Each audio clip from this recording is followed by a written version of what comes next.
viewership. Before we begin, tell us, where in the world are you watching from? We love knowing our global reach. Now, let's dive into today's story. Chapter 1. The Architects of Ruin. Dominic Russo nursed his bourbon in the darkened corner of his home office, staring at the surveillance footage playing on his monitor. The security system he'd installed 6 months ago, ostensibly to protect his family after a break-in down the street, was serving its true purpose. On screen, his wife of 17 years, Vanessa, was tangled in the arms of Perry Walsh in their guest house.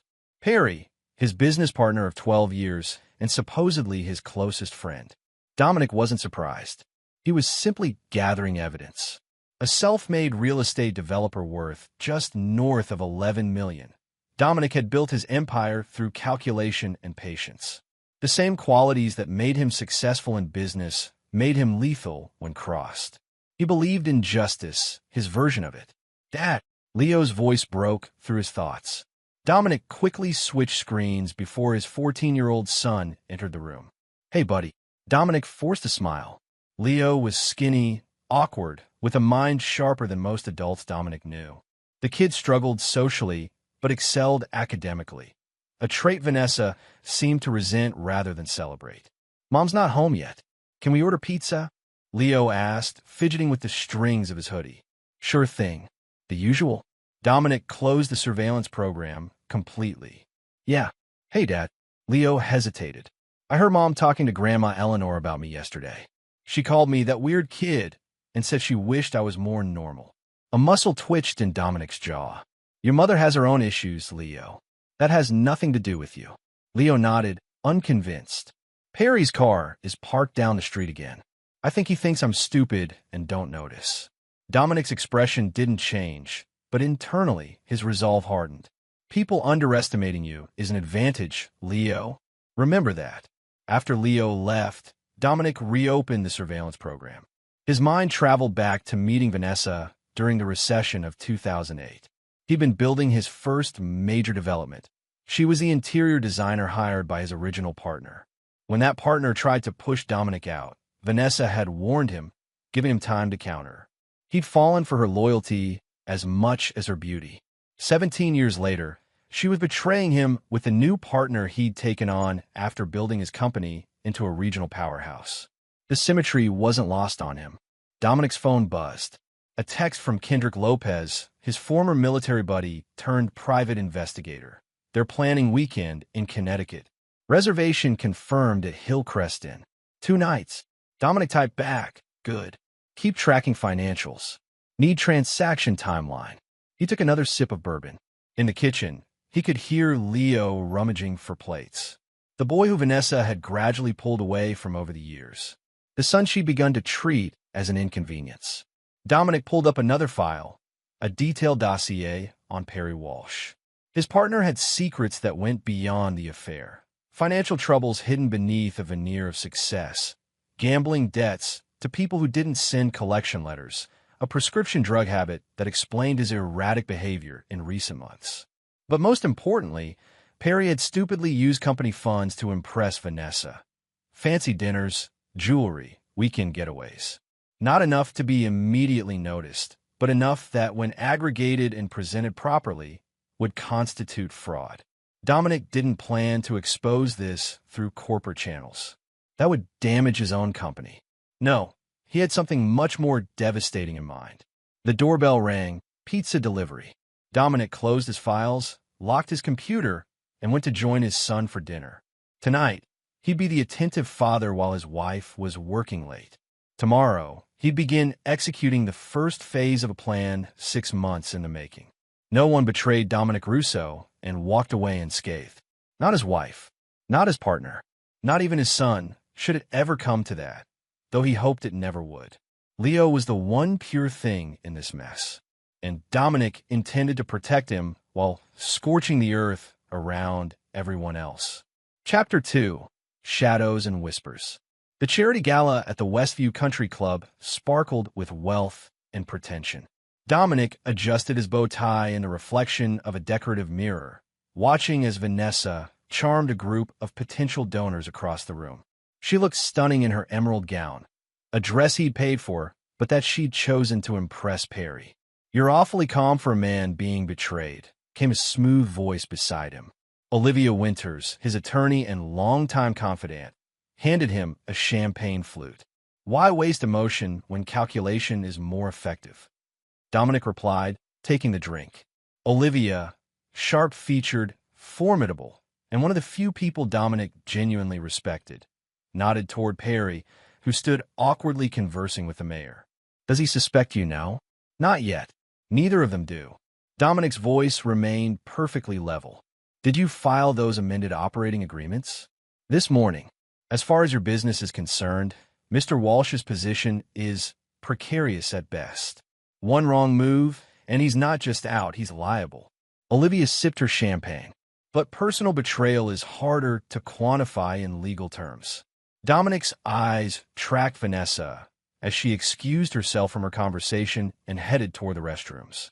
"That's why I'm handling that part myself." The plan was multi-layered, designed to dismantle both Vanessa and Perry piece by piece. For Perry, financial ruin and professional disgrace. For Vanessa, the loss of everything she valued: social standing, financial security, and most importantly, control of the narrative.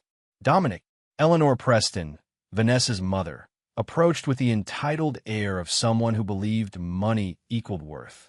"You should be mingling, not hiding in corners. The Campbell Group is looking to invest in new developments."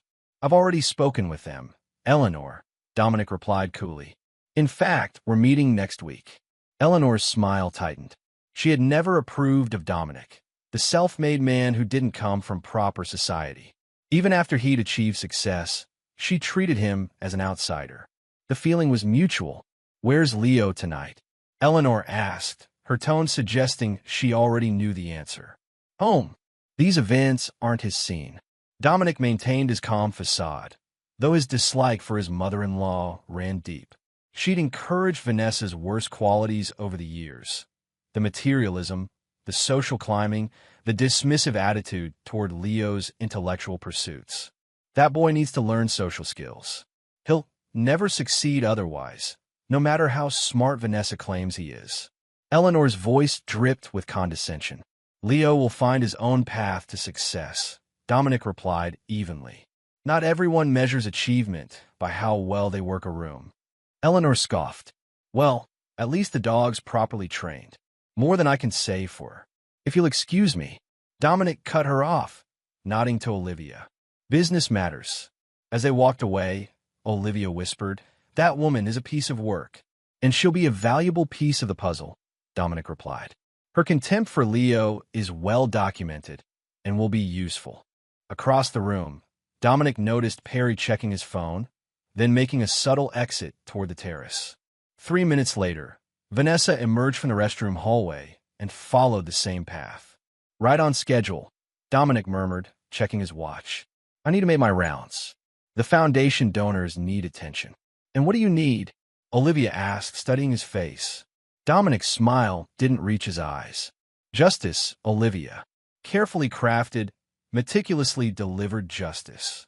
Later that night, as Vanessa slept beside him, having returned from the terrace 20 minutes after Perry, lipstick freshly applied but slightly smudged at the corner, Dominic reached for his phone. A new message from Kendra confirmed that all listening devices were active in Perry's office, car, and apartment. "Files incoming hourly. Voice activation working perfectly," the text read. Dominic set his phone down and stared at the ceiling. In the quiet darkness, he allowed himself to feel the full weight of his anger. Not the hot, volatile kind that led to mistakes, but the cold, hardened variety that fueled precision. Tomorrow, he would begin feeding Perry false information about a new development opportunity, one that would tempt his greedy partner to make a critical mistake. Meanwhile, Vanessa would receive an anonymous gift, a beautiful diamond bracelet she would assume came from Perry, but that would lead back to a company account in ways that would emerge at precisely the right moment. Every betrayal had its price. Dominic was simply ensuring the invoice would come due when he chose, not when they expected. Chapter 3: The Point of No Return. Leo slammed his bedroom door, the sound reverberating through the house. The shouting match that had preceded it still hung in the air as Dominic stood in the kitchen, watching Vanessa pour herself a generous glass of wine. He needs to learn respect, she hissed, her hands trembling slightly. I can't believe you're defending his behavior. He defended his science project, Dominic corrected calmly. The one you called weird and refused to attend the presentation for. Vanessa rolled her eyes. It's not normal for a kid his age to be obsessed with acoustic engineering and sound wave patterns. He needs to play sports, make friends, be normal. He is normal. He's just not average. Dominic leaned against the counter. And your constant criticism isn't helping. Of course you'd say that. You encourage his odd behaviors. Vanessa took a long drink of wine. Did you see Mrs. Hendrick's face when Leo started explaining his theories at the neighborhood barbecue? We looked ridiculous. Dominic studied his wife. This woman he once believed was his partner in all things. When had she become so shallow? Or had she always been, and he'd simply been too infatuated to notice? I'm taking Bella for a walk, Vanessa announced, referring to their golden retriever. Maybe when I get back, you'll have talked some sense into your son. Our son, Dominic corrected. Vanessa's expression hardened. Sometimes I wonder. The implication hung between them. A match held over gasoline. Dominic felt his careful control slipping. What exactly are you suggesting, Vanessa? His voice was dangerously quiet. She backpedaled immediately. Nothing. I'm stressed. The Collins project is behind schedule, and Perry's breathing down my neck about the design changes. Perry seems to be breathing down your neck about a lot of things lately, Dominic remarked, watching her reaction closely. A flash of panic crossed her face before she masked it. He's demanding. You know that. It's why you made him partner. Among other qualities, Dominic maintained eye contact. Loyalty, for instance. Vanessa called for Bella, clipping on the dog's leash with shaking hands. I'll be back in an hour. After she left, Dominic climbed the stairs to Leo's room, knocking softly. Not if it's Mom, came the muffled response. It's me, Dominic answered. The door opened to reveal Leo's red-rimmed eyes. She hates me, Dad. She doesn't understand you, Dominic replied, though he knew Leo's assessment was closer to the truth. Your mind works differently than hers. She told Grandma Eleanor that she wished she had a different kid. Leo's voice cracked. I heard them on the phone last week. Grandma said, at least the dog's trained, and Mom laughed. Dominic felt something break inside him. The last thread of restraint regarding his wife. He sat on the edge of Leo's bed, choosing his words carefully. People sometimes say cruel things when they feel inadequate, he explained. Your intelligence intimidates your mother. It always has. Is that why she spends so much time with Mr. Walsh? Because he's not intimidating, Leo asked bluntly. Dominic stared at his son, realizing the boy was more observant than he'd given him credit for. What do you mean by that? Leo shrugged, looking suddenly uncomfortable. I saw texts on her phone when she asked me to find an address. They were weird, and she comes home smelling like his cologne sometimes. In that moment, Dominic made a decision. He would accelerate his plans. The evidence was mounting, and now Leo was being hurt directly. The psychological damage his wife and mother-in-law were inflicting could no longer be tolerated. Leo, Dominic said carefully, I want you to start keeping notes, dates, times, things you hear Mom say about you, especially to Grandma or on the phone. Can you do that? Leo looked confused but nodded. Like a research project? Exactly like that.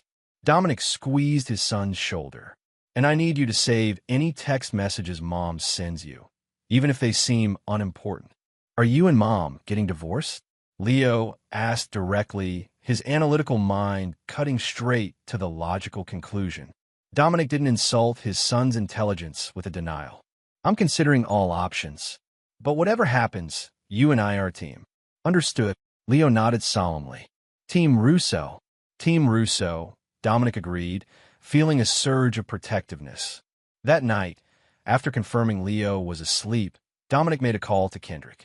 I need everything accelerated. All surveillance, all financial tracking. And I need you to follow Eleanor Preston. I suspect she's more involved than we realized. Consider it done, Kendrick replied. What changed? They crossed the line with my son, Dominic said simply. Now, there's no going back. The next morning, Dominic met with Olivia to revise their strategy. Perry had taken the bait regarding the fake development opportunity, already approaching potential investors with information that would soon prove embarrassingly incorrect. "We need to file for divorce within 2 weeks," Dominic told Olivia. "But first, I want all financial safeguards in place." "The trusts for Leo are already ironclad," Olivia assured him. "And I've documented the company fund misappropriations. But are you sure about the timeline? Rushing could mean mistakes." "I'm not rushing. I'm responding." Dominic handed her a folder. "These are transcripts of conversations between Vanessa and her mother about Leo. I want them ready for the custody hearing." Olivia reviewed the papers, her expression darkening. "This is disturbing, and it ends now," Dominic stated firmly. "One more thing. I want to make sure Leo has the opportunity to speak in court. He deserves to be heard." "I'll make it happen," Olivia promised. "Dominic, are you sure you can maintain your composure through this? The evidence here would make most fathers lose control." Dominic's eyes were cold, determined. "I'm beyond anger, Olivia. This is about calculated justice now. They chose their path. I'm simply ensuring they walk it to its logical conclusion." As he left Olivia's office, Dominic received a text from Vanessa, working late with Perry on Colin's project. "Don't wait up." He texted back a single word, "Understood." The trap was set. The players were in position. The point of no return had been crossed. Chapter 4: Silent Warfare. 3 days after his conversation with Leo, Dominic sat across from Perry Walsh in their company conference room, watching his business partners squirm under the scrutiny of their investors. The exclusive development opportunity Perry had prematurely shared with them was unraveling spectacularly. "I was given to understand that the zoning was already approved," said Howard Blackwell, the lead investor, his voice sharp with displeasure. "That's what I was told," Perry replied, shooting a desperate glance at Dominic. Dominic leaned forward, hands clasped on the table. "I believe there's been a misunderstanding. The preliminary discussions with the city council were positive, but no formal approval has been granted. We would never presume otherwise." The subtle emphasis on "we" hung in the air. "Then why did Mr. Walsh assure us it was a done deal?" another investor demanded. "Perry is enthusiastic," Dominic offered diplomatically. "Sometimes that enthusiasm can get ahead of the facts. But rest assured, Russo Developments stands by its reputation for transparency and honesty." The meeting ended with Perry thoroughly humiliated and the investors looking to Dominic for stability. It was the first domino in his plan, creating distance between himself and Perry in the eyes of their business associates. "What the hell was that?" Perry confronted him after everyone left. "You threw me under the bus." "I corrected misinformation," Dominic replied calmly. "Information you shared without consulting me. I was trying to lock in financing early. The opportunity is solid. The opportunity requires a proper procedure." Dominic cut him off. "You know that." Perry ran a hand through his hair, agitated. "Look, I got a lot on my plate right now. Personal stuff. Anything I should know about?" Dominic asked, his tone neutral despite knowing exactly what personal stuff entailed. "No, just stress. Hey, are we still on for the charity board meeting tonight?" Dominic nodded. 7 o'clock. "I'll be there." He wouldn't be. At 6:30, Dominic would send his regrets, citing a sudden client emergency. Perry and Vanessa would both attend, thinking Dominic was occupied elsewhere. Meanwhile, Kendrick would be documenting their interaction, adding to the growing file of evidence. Later that afternoon, Dominic met Leo after school, taking him for ice cream, a rare father-son outing that both needed. "Mom's been weird," Leo commented, picking at his chocolate chip cookie dough scoop. "She keeps asking if you've said anything about work problems." Dominic considered this. "What exactly does she ask? If you're upset about anything with the business?" "If you mention Mr. Walsh." Leo shrugged. "I told her you don't really talk to me about work stuff." "Good answer." Dominic nodded approvingly. "Has she said anything else about you? Like what we discussed?" Leo pulled out his phone, opening a notes app. "I've been keeping track like you asked. Yesterday she told Grandma Eleanor that dealing with me is exhausting because I overthink everything. And this morning she texted me this." He showed Dominic a text message. "Going to be late tonight. Walk Bella and make your own dinner." And please don't start any weird experiments in the kitchen like last time. Just normal food. Why can't you be normal for once? Dominic took a deep breath. Keep saving these, Leo. And keep that recording app one installed for you running when mom and grandma are talking about you. It feels sneaky, Leo admitted. It's protection, Dominic corrected. Sometimes the truth needs documentation. That evening, while Vanessa and Perry attended the charity board meeting, Dominic accessed Vanessa's laptop. Her password, their anniversary date, had remained unchanged for years, a fact that seemed sadly symbolic now. He wasn't surprised to find emails between Vanessa and Perry dating back 8 months. What did surprise him was the discovery of a separate email thread between Vanessa and Eleanor, discussing plans for after the inevitable split. Once the divorce is finalized, we'll need to decide what to do about Leo, Eleanor had written. Dominic will fight for custody, but frankly, you'd be better off without that burden. The dog is one thing, trainable, affectionate, normal. But that boy will never fit in with the life you deserve. Vanessa's reply made Dominic's blood run cold. I'm taking the dog. He can have the disgusting kid. Let him deal with the science experiments and social awkwardness. I put in my time. Dominic forwarded the emails to his secure account, then to Olivia. His phone buzzed almost immediately after. This is exactly what we need, Olivia texted. Filing first thing tomorrow. Judge Whitman has our case. Judge Raymond Whitman was known for his stringent views on parental responsibility and his particular disdain for parents who rejected their children for any reason, especially disability or neurodivergence. While Leo had never been formally diagnosed with anything, his obvious intellectual gifts and social challenges placed him in a category Judge Whitman would be inclined to protect. Dominic checked his watch. Vanessa wouldn't be home for at least another 2 hours, according to Kendrick's update. He went to Leo's room, finding his son working on his laptop. Hey, buddy, what are you working on? Leo looked up, his expression brightening. A program that analyzes sound patterns in conversations. It can identify stress markers in voices even when people try to hide them. Dominic smiled. His son's brilliance never ceased to amaze him. That's incredible. Listen, I need to tell you something important. Tomorrow, some things are going to change. I'm filing for divorce from your mom. Leo nodded slowly. I figured that was coming. Is it because of her and Mr. Walsh? Partly, Dominic admitted, but mostly because of how she treats you. That's not acceptable to me. What's going to happen? Leo asked, his analytical mind already looking for the variables to process. There will be legal proceedings. You might need to talk to a judge at some point. Dominic sat on the edge of the bed. I'm going to request full custody of you. Leo's eyes widened. Mom won't like that. No, she won't, Dominic agreed. But sometimes people reveal their true priorities under pressure. We need to be prepared for whatever happens. That night, Dominic slept in the guest room, claiming a headache when Vanessa returned home.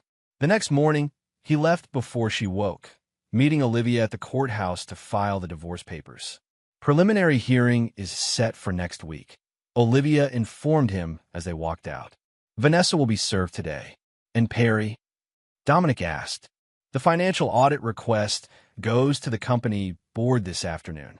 By the time he realizes what's happening, it'll be too late to hide the transactions. Dominic nodded, feeling not satisfaction, but a cold resolve. When this is done, I want new trusts established for Leo. Something that can never be touched, regardless of what happens to me or the company. Already drafted, Olivia assured him. Dominic, are you prepared for how ugly this might get? Vanessa won't go quietly. I'm counting on it, Dominic replied. The louder she fights, the more she'll expose her true nature. By noon, Vanessa had been served with divorce papers. By 12:30, she was blowing up Dominic's phone. By 1 p.m., she had marched into his office, face contorted with rage. Full custody? Are you out of your mind? She screamed, waving the papers. Dominic remained seated, calm. I believe it's best for Leo. This is about Perry, isn't it? You found out, and now you're punishing me by trying to take my son. Our son, Dominic corrected for the second time that week. And no, this isn't about Perry. It's about the emails where you called Leo disgusting and planned to abandon him after our divorce. Vanessa's face drained of color. You hacked my emails? That's illegal. Is that really the point you want to focus on? Dominic asked quietly. Not the fact that you referred to our child as a burden you're eager to be rid of. I was venting. Everyone says things they don't mean when they're frustrated. To that extent, planning to abandon your child? Calling him disgusting. Dominic stood now, his composure still intact, but his eyes cold. The emails to your mother go back months, Vanessa. This isn't a one-time frustration. It's a pattern of emotional abuse. Vanessa's strategy shifted instantly. You're twisting things. I love Leo. He's just difficult. You've always favored him, made excuses for his oddities. I'm just being realistic about his challenges. Save it for court, Dominic replied, unmoved. Judge Whitman has our case. I'm sure he'll be interested in your perspective on parental obligations. The mention of Judge Whitman, whose reputation was well known, made Vanessa pause. This isn't fair. You're trying to destroy me. No, Vanessa, you did that yourself. Dominic gestured to the door. Now, I have work to do. My attorney will handle all further communications. After she left, Dominic received a text from Kendrick. V went straight to P's office. Both now headed to her mother's house. Audio surveillance active. The pieces were moving exactly as he'd anticipated. Now to prepare Leo for what would come next. Chapter 5. The Gathering Storm. Eleanor Preston's lakeside mansion buzzed with tense energy as Vanessa paced the sunroom. Perry watched her nervously from the sofa, and Eleanor herself mixed martinis with the precision of someone who'd made them her coping mechanism for decades. He knows everything, Vanessa hissed, accepting the drink from her mother. The emails, the affair, all of it. Calm down, Eleanor commanded. Dominic is smart, but he's not infallible. We just need the right strategy. Unknown to them, every word was being captured by the small listening device Kendrick had placed in Eleanor's prized orchid arrangement during a catering event the previous month. Back at his office, Dominic listened to the live feed, Olivia beside him taking notes. We need to focus on his business practices, Eleanor was saying. There must be something we can use. Perry, you're his partner. What do you have on him? Perry sounded uncomfortable. Dominic is meticulous. I've never seen him cut corners or break rules. Everyone has dirt, Eleanor insisted. Find it. Maybe we should focus on Leo instead, Vanessa suggested. If we can show he's better off with me. Eleanor's laugh was sharp. Please, that peculiar boy is closer to his father than he's ever been to you. And you've made your feelings about him quite clear. Those emails were private venting. Vanessa protested. And now they're evidence. Eleanor replied bluntly. No, we need a different approach. Perry, the company audit. Can you delay it? I've tried. Perry sounded defeated. The board is insistent. They're reviewing all executive expenses for the past 18 months, which means they'll find the jewelry, the trips, all of it, Vanessa concluded, panic edging into her voice. Not if you return them, Eleanor suggested. The bracelet, the earrings, give them back to Perry. He can claim they were purchased for a different purpose. That won't work, Perry objected. The timing of the purchases corresponds with our hotel stays. It creates a pattern. Dominic and Olivia exchanged looks. This was better than they'd hoped. Then we need to destroy Dominic's credibility, Eleanor declared. Make him seem unstable, dangerous even. Vanessa, you'll need to document any aggressive behavior, any threats. He doesn't threaten. Vanessa sounded frustrated. He doesn't even raise his voice. Then provoke him. Eleanor snapped. For God's sake, the man is divorcing you and trying to take your son. There must be some button you can push. The conversation continued in this vein, with Eleanor suggesting increasingly desperate tactics, while Perry worried about the audit and Vanessa vacillated between denial and panic. Olivia stopped the recording.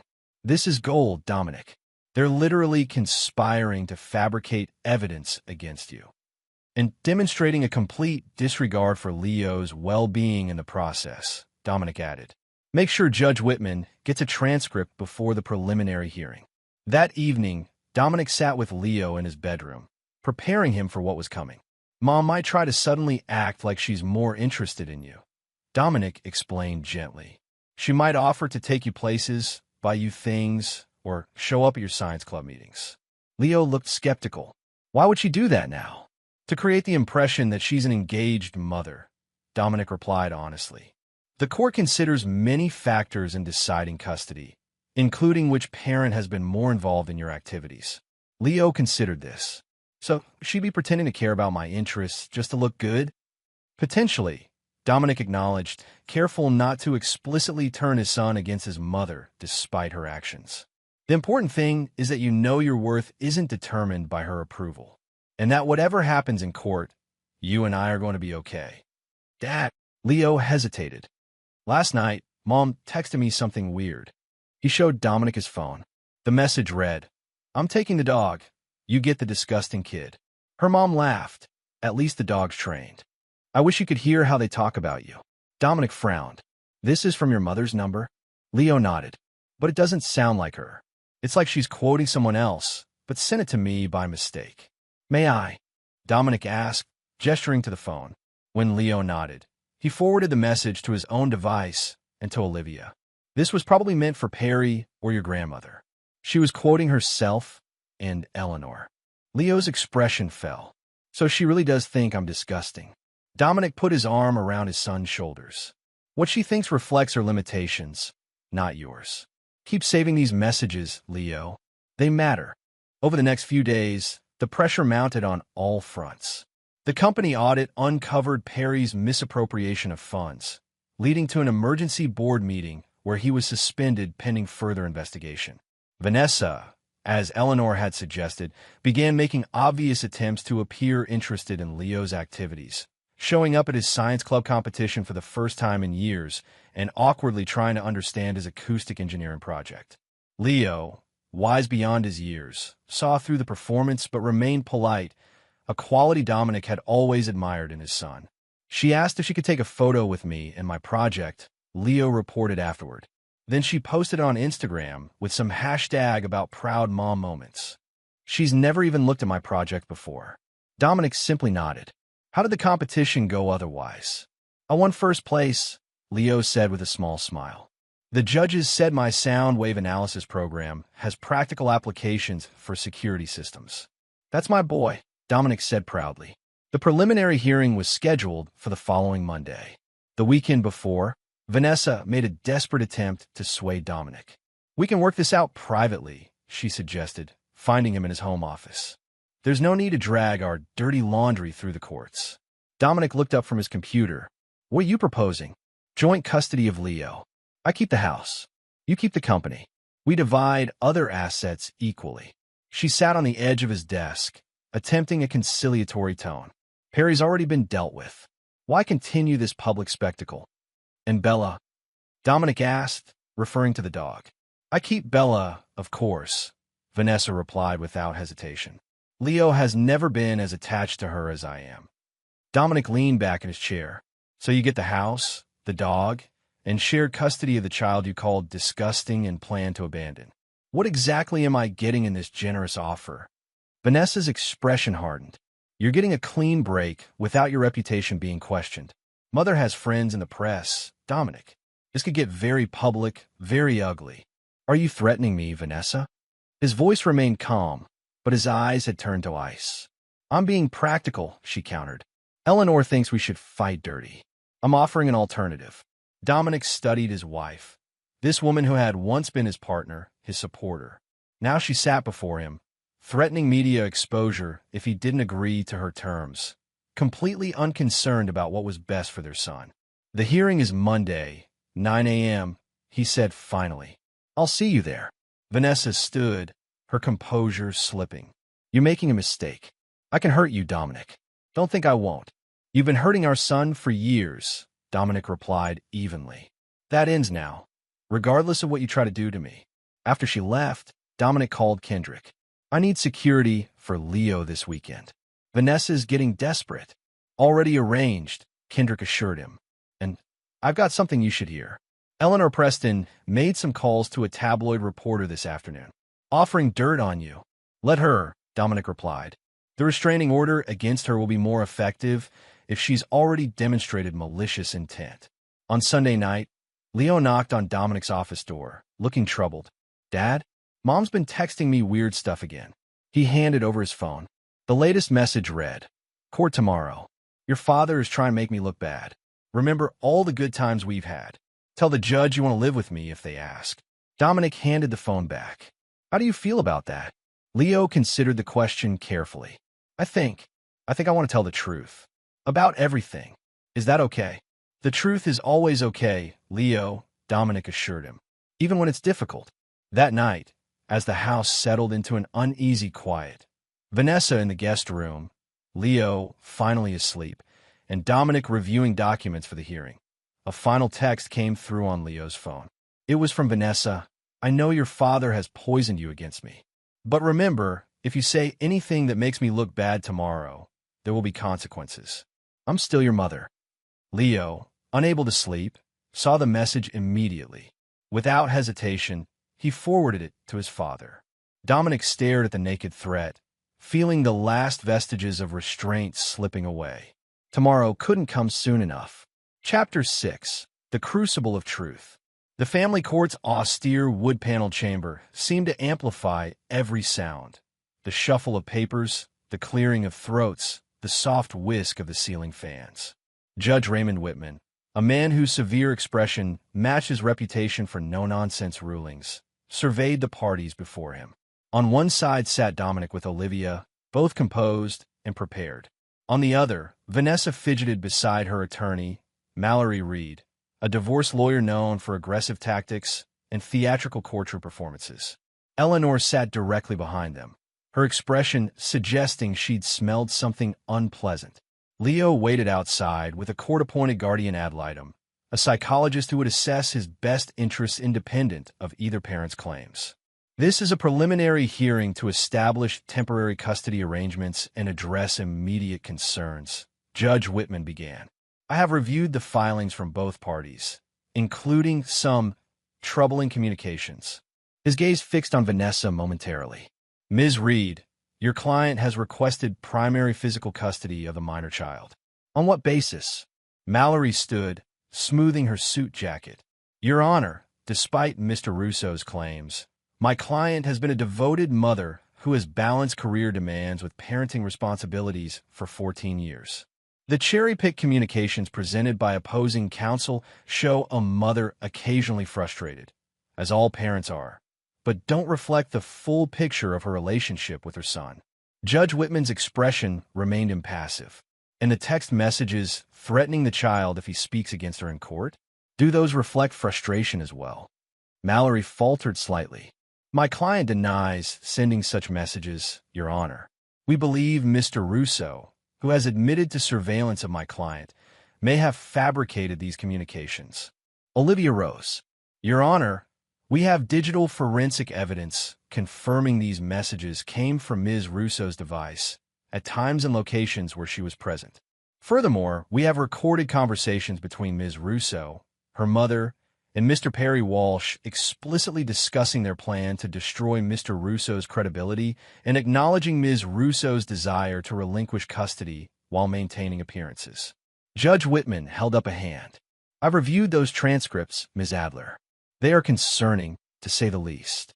Eleanor leaned forward, whispering urgently to Mallory, who nodded before addressing the court again.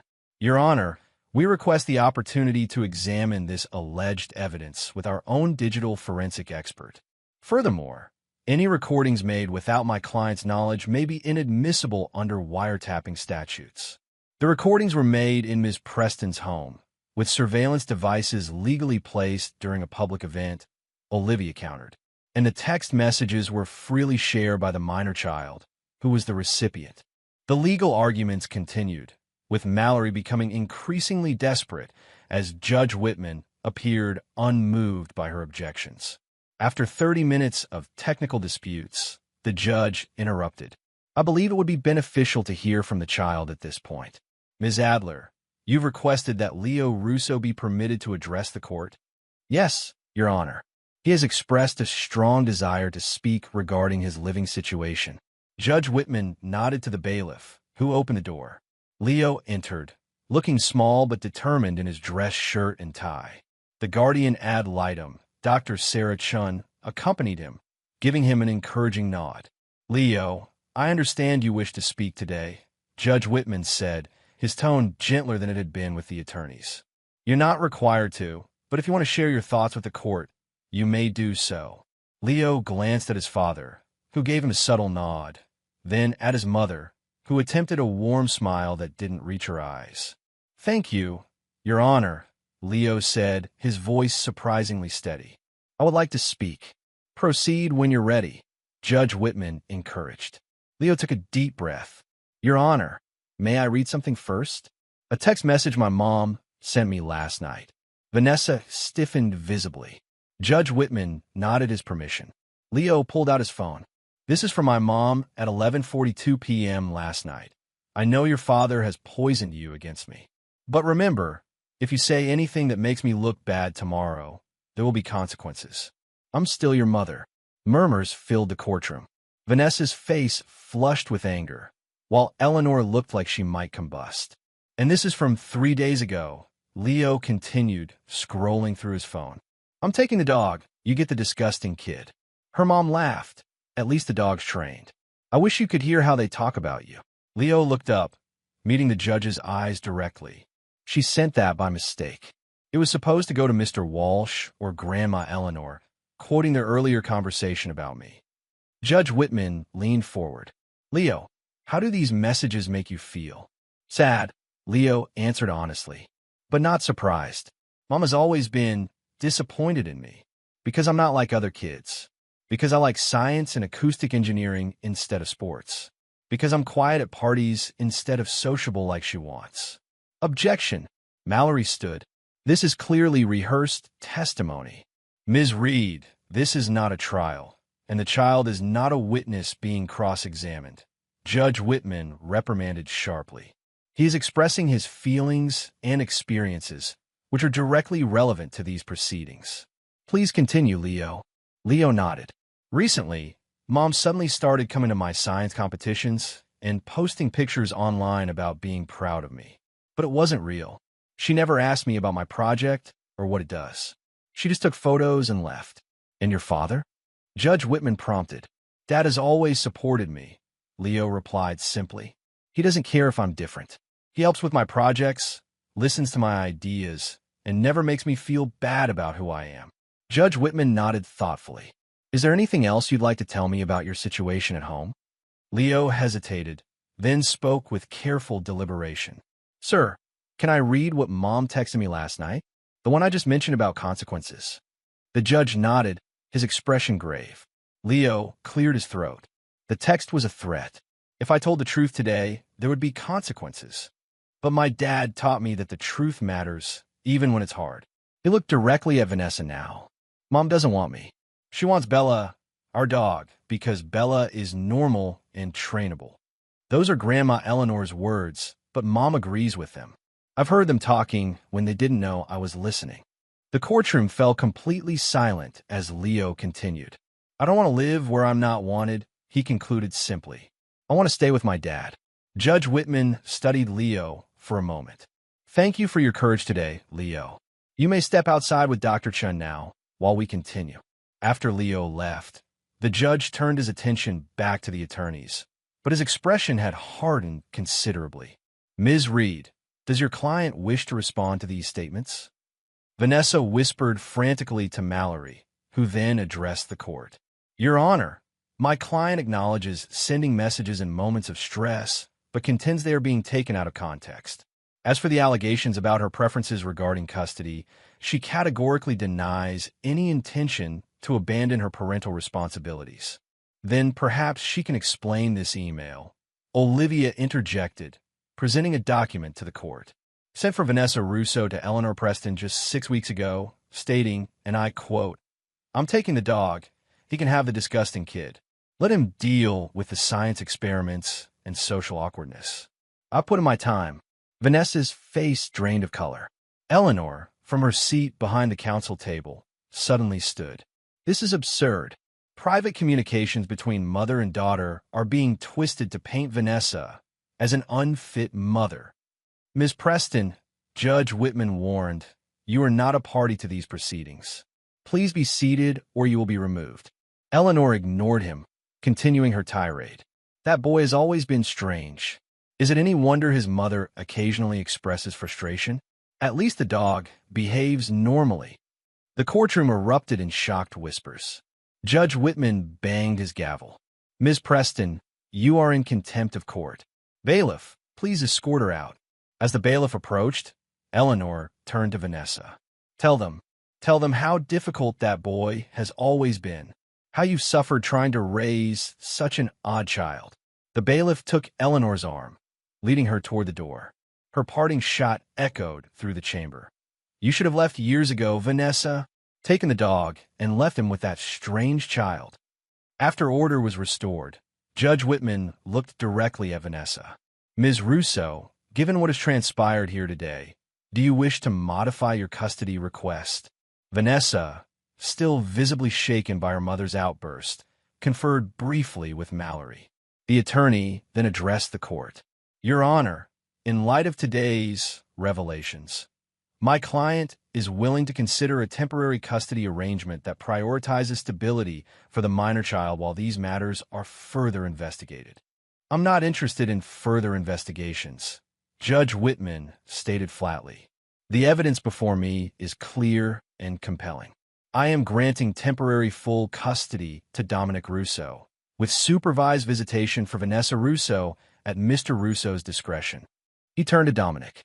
Mr. Russo, I must commend your restraint throughout these proceedings, particularly given the nature of the communications regarding your son. The court appreciates your focus on Leo's well-being rather than retribution. Dominic nodded respectfully. Leo's welfare is my only concern, Your Honor. Judge Whitman made several additional rulings regarding financial matters and set dates for subsequent hearings before concluding the session. As the courtroom began to clear, Vanessa approached Dominic, her expression a mixture of defeat and lingering defiance. You orchestrated all of this, she accused in a low voice. Recorded conversations, saved emails, you've been planning this for months. I simply preserved the truth, Dominic replied quietly. Your words, your actions, those were your choices, not mine. This isn't over, Vanessa hissed. Perry may be finished, but I still have options. Dominic met her gaze steadily. For Leo's sake, I hope one of those options is becoming a better mother. But regardless of what you choose, he will never again feel unwanted or inadequate in his own home. He left her standing there, joining Leo and Olivia in the hallway. The boy looked drained but relieved. You did well in there, Dominic told him, placing a hand on his shoulder. I'm proud of you. Is it over? Leo asked hopefully. The beginning is over, Dominic answered truthfully. There's more to come, but the most important part is settled. You're staying with me. Leo nodded, processing this information with his typical thoughtfulness. What about Bella? Dominic smiled slightly. We'll see. One battle at a time. As they walked out of the courthouse, Dominic's phone buzzed with a text from Kendrick. Phase 1 complete. Ready for Phase 2 when you are. Dominic looked at his son, then back at his phone. Proceed, he typed. The battle for custody might be won, but the war was far from over. Eleanor's financial resources and vindictive nature made her a continuing threat. And Vanessa, humiliated but not defeated, will be looking for any opportunity to strike back. But for now, Leo was safe. And that was what mattered most. Chapter 7, The Counterstrike. 3 weeks after the preliminary hearing, Dominic sat in his home office reviewing the financial impact statements Olivia had prepared. The temporary custody arrangement had solidified into a more permanent solution after Vanessa's subsequent behavior, erratic, retaliatory, and ultimately self-destructive, had further damaged her case. She had tried, as threatened, to attack Dominic through the press. Eleanor's tabloid connections had run stories suggesting Dominic was a controlling husband who had manipulated his sensitive son against his mother. The stories had fallen flat when Leo's school records, teacher testimonials, and Vanessa's own documented behavior painted a very different picture. Now, Vanessa was facing not just divorce, but potential criminal charges for attempting to bribe Leo's guardian ad litem. A desperate move orchestrated by Eleanor that had backfired spectacularly when Dr. Chun reported the attempt immediately. A knock at the door pulled Dominic from his thoughts.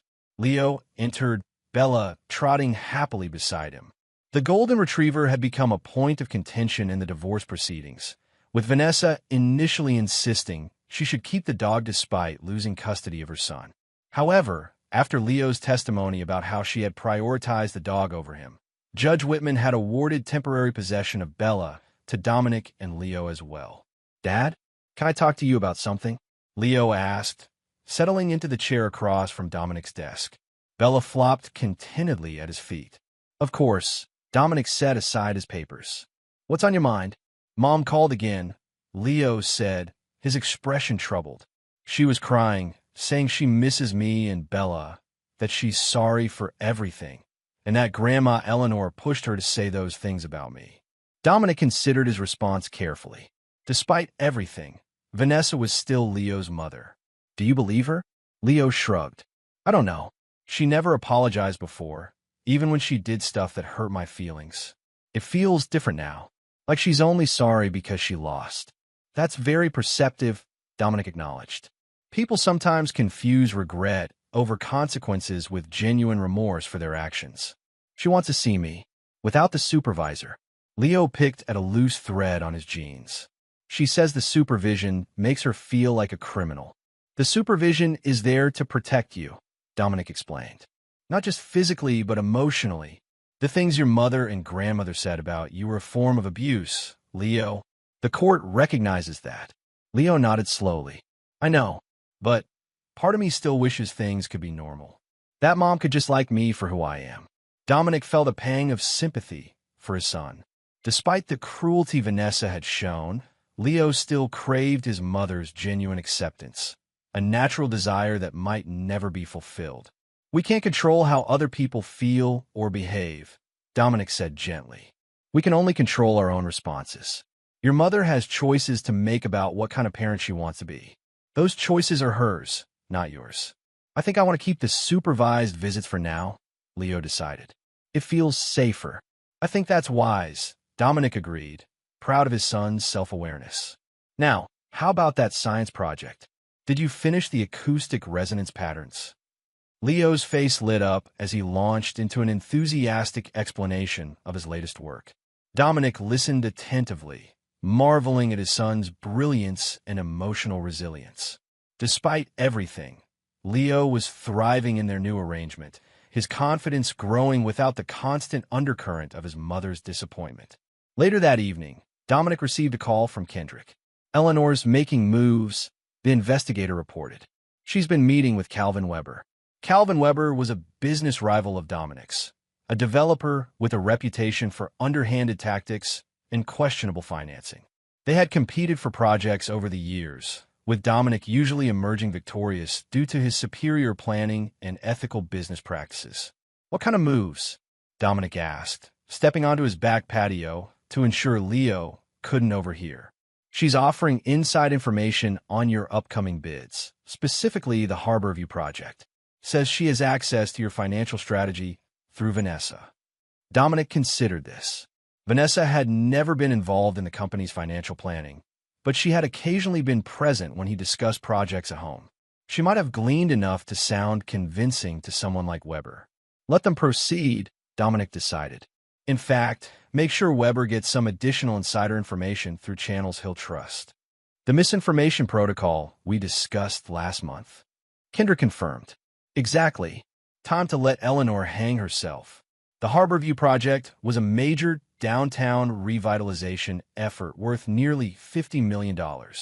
Dominic had been preparing his company's bid for months, creating detailed proposals that would transform the waterfront area into a mixed-use development, focusing on sustainability and community integration.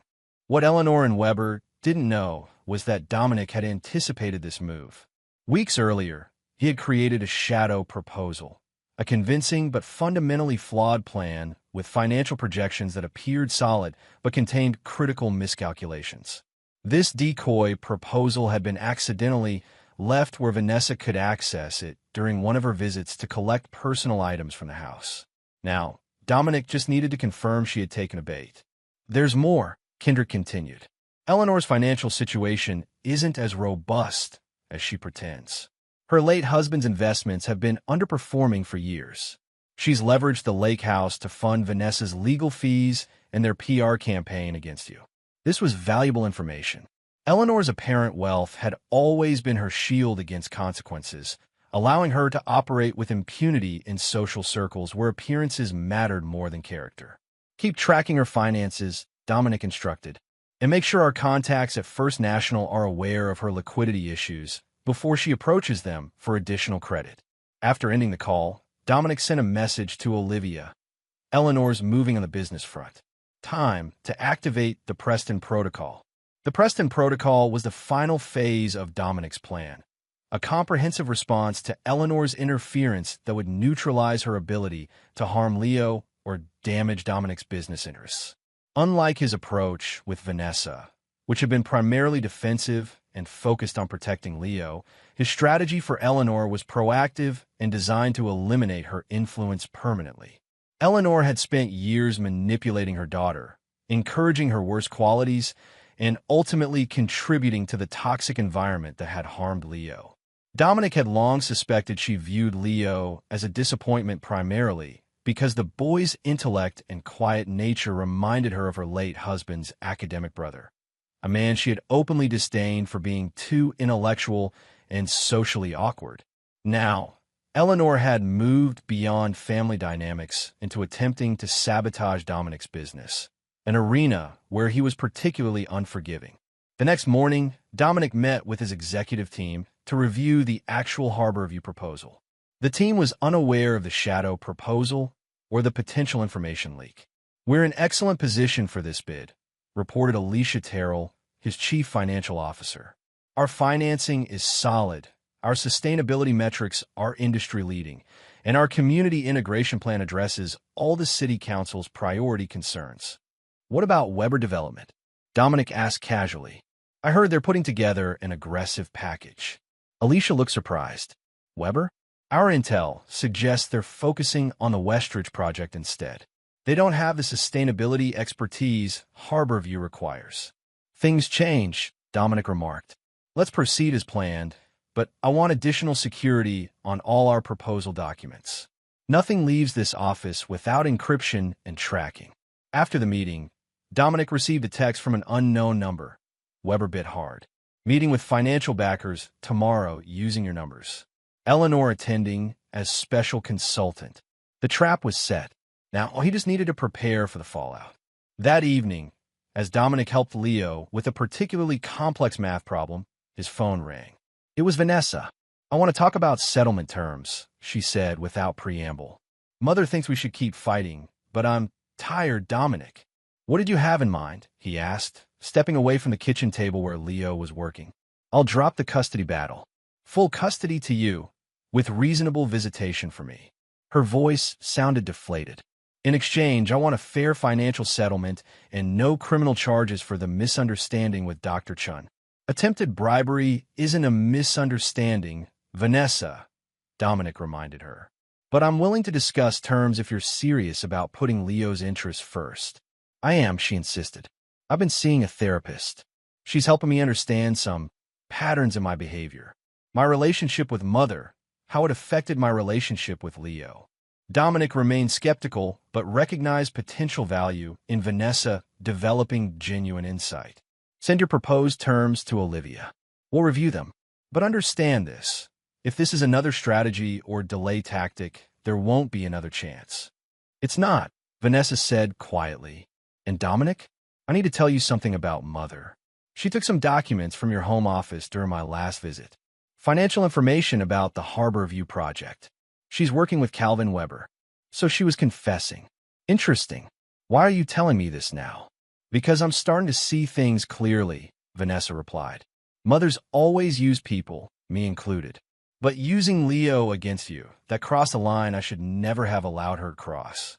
After ending the call, Dominic stood silently in the hallway, processing this development. Was Vanessa's apparent change of heart genuine, or another manipulation? Either way, her confession about Eleanor and Weber confirmed they had taken a bait.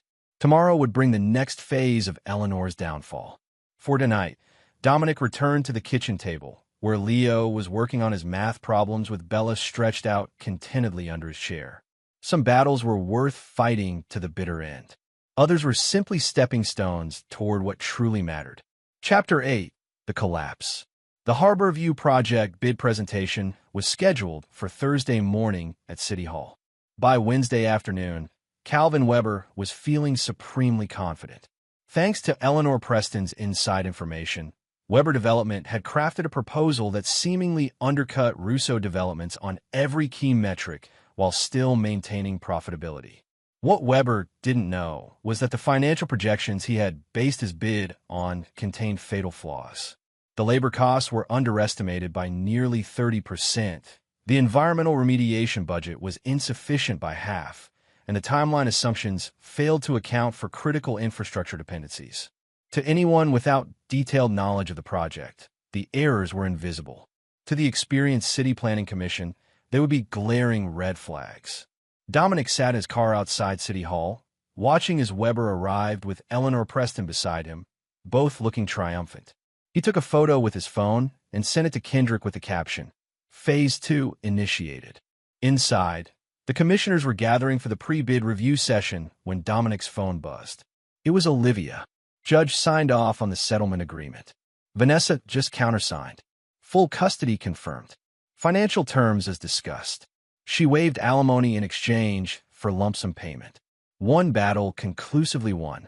Dominic allowed himself a moment of satisfaction before focusing on the task at hand. He entered City Hall just as Eleanor was being escorted into the waiting area for non-presenters. Their eyes met briefly, hers triumphant, his impassive. The presentations proceeded methodically. 3 smaller firms presented first, offering solid but unimaginative proposals. Then came Weber, brimming with confidence as he outlined a plan that promised everything the city wanted at costs that seemed remarkably favorable. The commissioners asked standard questions, which Weber answered smoothly, clearly believing he had outmaneuvered everyone. When one commissioner inquired about the environmental remediation costs, Weber cited figures directly from the shadow proposal Dominic had planted. "Mr. Weber," said Commissioner Garcia, "these estimates seem unusually low given the site's industrial history. Could you walk us through your assessment methodology?" Weber hesitated momentarily before recovering. "Our environmental consultants have developed proprietary techniques that allow for more cost-effective remediation while exceeding regulatory requirements." It was an empty answer, and Garcia's expression showed she recognized it as such, but she simply nodded and made a note. When it was Dominic's turn to present, he didn't directly challenge Weber's figures. Instead, he systematically laid out Russo Development's comprehensive approach, backed by detailed analyses, expert assessments, and a financing structure that was conservative but realistic. "Our proposal may not appear to be the least expensive option initially," Dominic acknowledged, "but our integrated approach ensures long-term sustainability, both environmental and financial. We've included contingency budgets for unexpected challenges, comprehensive community benefit agreements, and local hiring guarantees." The commissioners asked pointed questions, which Dominic answered with precise technical details. By the end of his presentation, the contrast between the two approaches was clear to anyone with expertise in development projects. As Dominic was gathering his materials, Commissioner Garcia approached him privately. "Interesting coincidence," she remarked. "Weber's proposal contained financial projections remarkably similar to early drafts we received from your team last month, drafts that your office subsequently corrected, citing computational errors." Dominic maintained a neutral expression. "That is interesting. I wasn't aware our preliminary projections had been shared with the commission." "They weren't supposed to be," Garcia replied. "They came in an unmarked envelope addressed to me personally. I assumed it was an internal leak and notified our security team." "I appreciate you telling me this," Dominic said carefully. "Corporate espionage is unfortunately common in our industry."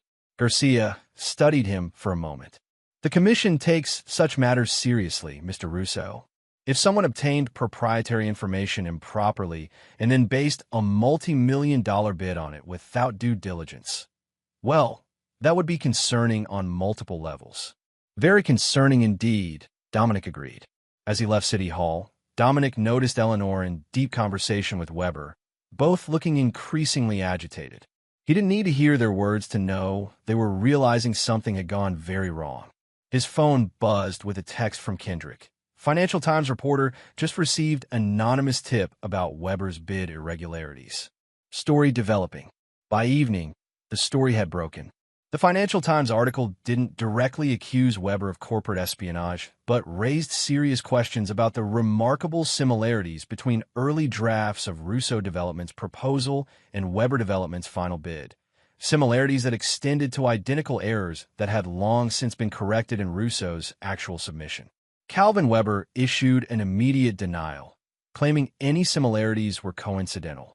Eleanor Preston was not mentioned in the article, but industry insiders would recognize her presence at the bid presentation as unusual and significant. The next morning, as Dominic was preparing for a conference call, his secure line rang. It was an unlisted number that very few people had access to. "Russo," he answered. "You set me up." Calvin Weber's voice was tight with fury. "Those projections were deliberately flawed." "I have no idea what you're talking about, Weber," Dominic replied calmly. "But if someone provided you with stolen information that turned out to be incorrect, perhaps you should be questioning your source rather than the victim of the theft." Eleanor Preston swore the information came directly from your files Vanessa accessed during a court-approved visit to collect personal items. "And you believe that a woman in the middle of a bitter divorce battle with me would have access to accurate, current information about a $50 million project?" Dominic let his incredulity show. "That shows remarkably poor judgment, Calvin. The kind of judgment that makes investors nervous." Weber was silent for a moment. "The Commission is requesting a full audit of our bid documentation and sources." "As they should," Dominic remarked. "Transparency is essential in public projects." "This isn't over, Russo." "Actually, I think it is." Dominic's voice turned cold. "You allowed yourself to be manipulated by someone with a personal vendetta against me. And in doing so, you violated bidding ethics at minimum, possibly laws regarding corporate espionage. Your reputation will take years to recover, if it ever does." After ending the call, Dominic received a text from an unknown number. "Eleanor Preston just emptied her primary accounts. Appears to be preparing for rapid departure." Dominic forwarded the message to Kendrick with instructions. "Alert Preston Protocol Phase 3 contacts." Phase 3 involved ensuring that Eleanor couldn't simply flee and regroup. Dominic had anticipated this move and had prepared accordingly. With contacts at border control, financial institutions, and relevant authorities all primed to pay special attention to Eleanor Preston should she suddenly attempt to leave the country or move substantial assets. That afternoon, as Dominic was picking Leo up from school, his phone buzzed with a news alert. Weber Development CEO Calvin Weber faces investigation for bid irregularities. Company shares plummet. Leo noticed his father's slight smile. "Good news?" he asked. "Just business," Dominic replied. "How was the science club meeting?" "Amazing. Dr. Feldman from the university came to talk about acoustic engineering applications and structural integrity monitoring. He said my project has potential for real-world applications." Leo's enthusiasm was infectious. "That's fantastic," Dominic said sincerely.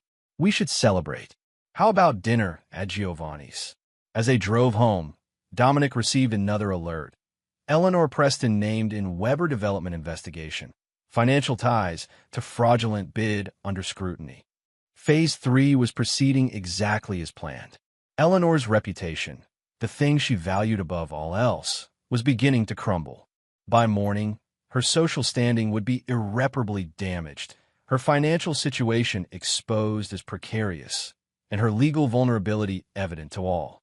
That evening, as Dominic and Leo were enjoying dinner at Giovanni's, Vanessa unexpectedly appeared at their table. She looked tired but composed. "I'm sorry to interrupt," she said quietly. "Leo, I just wanted to say hello. I missed you." Leo looked to his father, who nodded slightly. "Hi, Mom," he replied cautiously. "I won't stay," Vanessa assured them. I wanted to tell you both that I'm moving to Chicago next month. A fresh start. And Leo, I'd like to keep in touch, if that's okay with you and your dad." "Chicago." Leo looked surprised. "What about your design business here?" "I'm selling it," Vanessa explained. "I need a change, professionally and personally." Dominic studied his ex-wife carefully. There was something different about her, a subdued quality that seemed genuine rather than tactical. "What about Eleanor?" he asked directly. Vanessa's expression hardened slightly. "Mother and I are taking some space from each other. The therapist calls it establishing healthy boundaries. I call it finally growing up." She turned to Leo. "I know I haven't been a mother you deserved. I don't expect forgiveness. But I am sorry, Leo. Truly sorry." Leo nodded, clearly uncertain how to respond to this unprecedented apology. "The supervised visitation is still in effect until you leave," Dominic reminded her gently, but firmly. "I know. I respect that." Vanessa glanced at her watch. "I should go. Thank you for letting me say hello." After she left, Leo looked thoughtful. "Do you think she means it? About being sorry?" Dominic considered the question carefully. "I think she's beginning to understand what she's lost. Whether that translates to genuine change, only time will tell." As they finished their meal, Dominic's phone buzzed with yet another alert. Eleanor Preston detained at airport. Passport flagged in connection with ongoing financial investigation. Eleanor had attempted to flee, just as Dominic had predicted. Now she would face the consequences of her actions, not just regarding the Weber situation, but a host of financial irregularities that Kendrick's investigation had uncovered and anonymously reported to relevant authorities. The Preston Protocol was complete. Eleanor would never again have the resources or standing to harm Leo or interfere in their lives. Vanessa, separated from her mother's toxic influence, might actually develop into a better person, perhaps even eventually a better mother. And Weber's attempt to profit from stolen information had backfired catastrophically, ensuring he would never again be a threat to Dominic's business interests. As they drove home, Leo asked unexpectedly, "Dad, does revenge make things better?" Dominic glanced at his son, surprised by the perceptive question. "That depends on what you mean by better.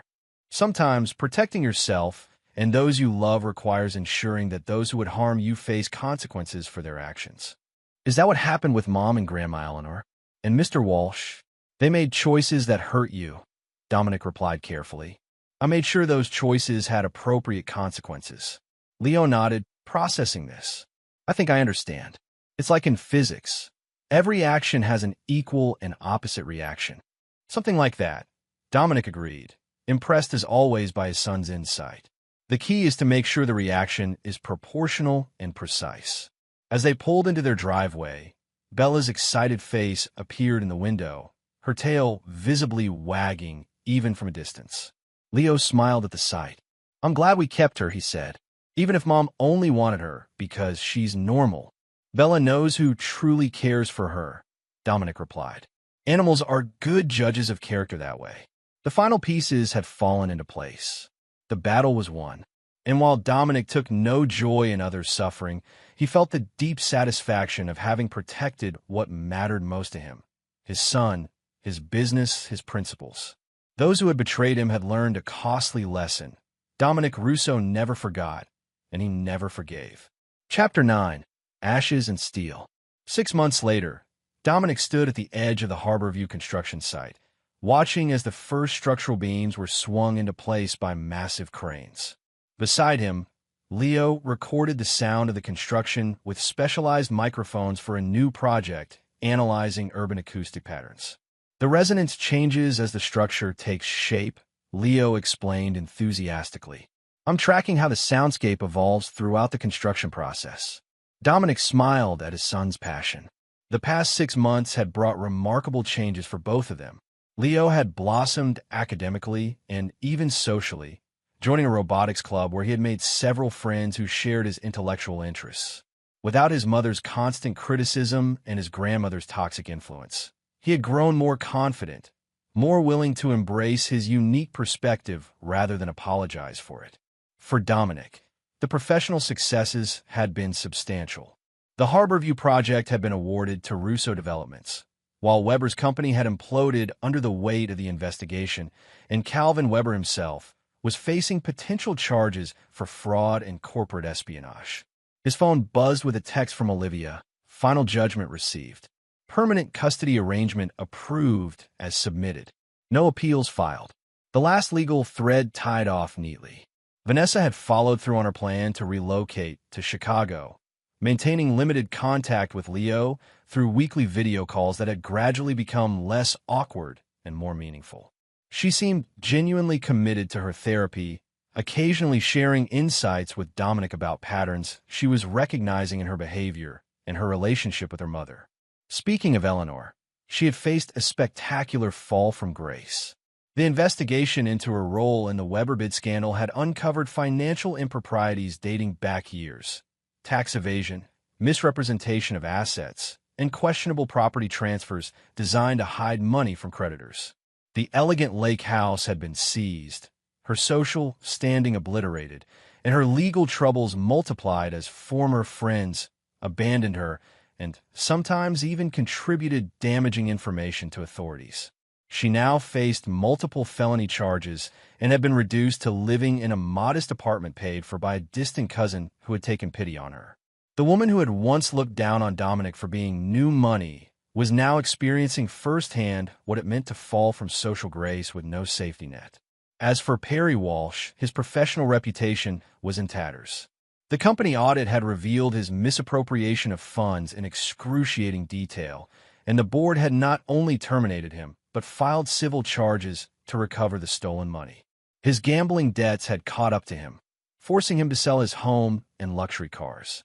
Last Dominic had heard, Perry was working as a sales representative for a small building supply company in another state, his dreams of wealth and status permanently shattered.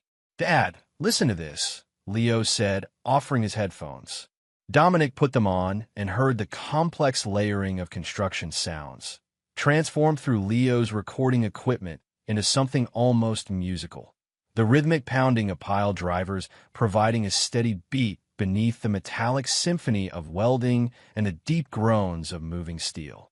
"That's incredible," Dominic said sincerely, returning the headphones. "You're capturing the voice of the building as it's born." Leo beamed at the understanding. "Exactly. Every structure has its own acoustic signature. I'm cataloging them." As they walked back to the car, Dominic reflected on the journey that had brought them here. The pain had been necessary, a fire that had burned away the rot and left behind something stronger, purer. Leo was thriving. The business was expanding. The threats had been neutralized.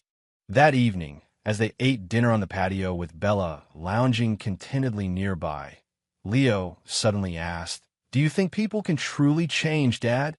Dominic considered the question carefully. "I think people can evolve within the framework of who they fundamentally are.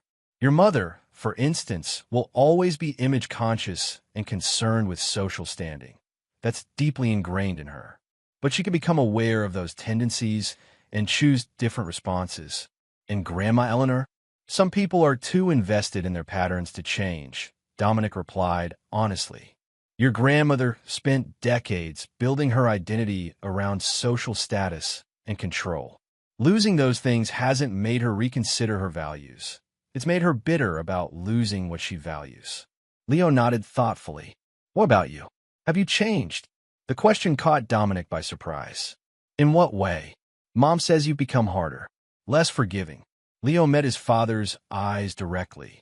"She said you used to believe in second chances." Dominic set down his fork, giving the question the consideration it deserved. "I believe in justice, Leo, in consequences proportional to actions. Your mother betrayed our family and hurt you deeply, but she's shown genuine remorse and a desire to improve. That earns a certain level of cautious reconciliation. But not for Grandma Eleanor or Mr. Walsh. They showed no remorse, no recognition of the harm they caused," Dominic explained. "They were sorry they got caught, not sorry for what they did. That's a crucial difference." Leo absorbed this, his analytical mind visibly processing the distinction. "So forgiveness is conditional on genuine remorse and change behavior?" "In my view, yes," Dominic confirmed. "Forgiveness without those elements isn't mercy. It's enabling harmful behavior to continue." Later that night, after Leo had gone to bed, Dominic received an unexpected call from Vanessa. "I just want to check in," she said, her voice clear despite the distance. "Leo seemed a little quiet during our call yesterday. He's been asking philosophical questions about change and forgiveness," Dominic replied. "Processing everything that's happened." Vanessa was silent for a moment. He's always been so thoughtful. I never appreciated that enough. He's doing well, Dominic assured her. The robotics club has been good for him. Kids who share his interests, who value his intelligence rather than seeing it as something to be embarrassed about. I'm glad, Vanessa said softly. Dominic, I know I have no right to ask, but I need to know something. Was it all planned? Everything that happened to Mother, to Perry, to me. Did you orchestrate all of it from the beginning? Dominic considered his response carefully. I protected my son and my business from people who were causing harm. The specific consequences they faced were largely determined by their own choices. That's not really an answer, Vanessa noted. It's the only one I'm offering, Dominic replied without rancor. How's Chicago? Vanessa accepted the change of subject. Different. Humbling. I'm starting over at an entry-level position with a design firm. My therapist says it's good for me to earn things through merit rather than connections. She sounds insightful. She is. Vanessa paused. She's helped me understand how Mother shaped me, how I learned to value appearance over substance, to see different as deficient, how I projected those values on a Leo. Understanding is the first step, Dominic acknowledged. I don't expect forgiveness, Vanessa said quietly, but I'm trying to become someone Leo won't be ashamed to have as a mother. After ending the call, Dominic walked through the silent house, checking on Leo before settling in his office. On his desk sat a framed photo taken at Leo's recent science competition. Father and son standing proudly together, Dominic's hand on Leo's shoulder, both smiling with genuine happiness. Next to it lay the final court judgment, granting permanent full custody to Dominic with structured visitation rights for Vanessa. The document represented the official end of one chapter and the beginning of another. Dominic opened his laptop, reviewing the latest projections for the Harborview project. Everything was proceeding on schedule, the company's reputation enhanced by the contrast with Weber's disgrace. Some might view his actions over the past year as ruthless, perhaps even vengeful. Dominic saw them differently, as necessary and proportional responses to threats against what mattered most to him. Vanessa had betrayed their family, but shown capacity for growth. Eleanor and Perry had shown only self-interest and malice. Their respective fates reflected those differences. He had protected his son, secured his business, ensured that those who had caused harm faced appropriate consequences. And he had done it all without compromising his principles or losing control, the calculated justice he had promised himself from the beginning. As for forgiveness, that was a bridge he hadn't yet decided whether to cross. For Leo's mother, perhaps, in time, if her evolution proved genuine. For Eleanor and Perry, there would be none. Some betrayals cut too deep, revealed character flaws too fundamental to ever merit redemption. Dominic Russo never forgot, and he only forgave when forgiveness was earned through genuine change, a standard few met once they had revealed their true selves through betrayal. The house was quiet, his son was safe, the future secure. Justice had been served, cold, precise, and complete. For Dominic, that was enough. And there you have it. Another story comes to an end. What did you think? I'd love to hear your thoughts in the comments below. If you enjoy this story, consider joining our community by subscribing. It means the world to us. For more stories like this one, check out the recommended videos on screen. And I'll see you there.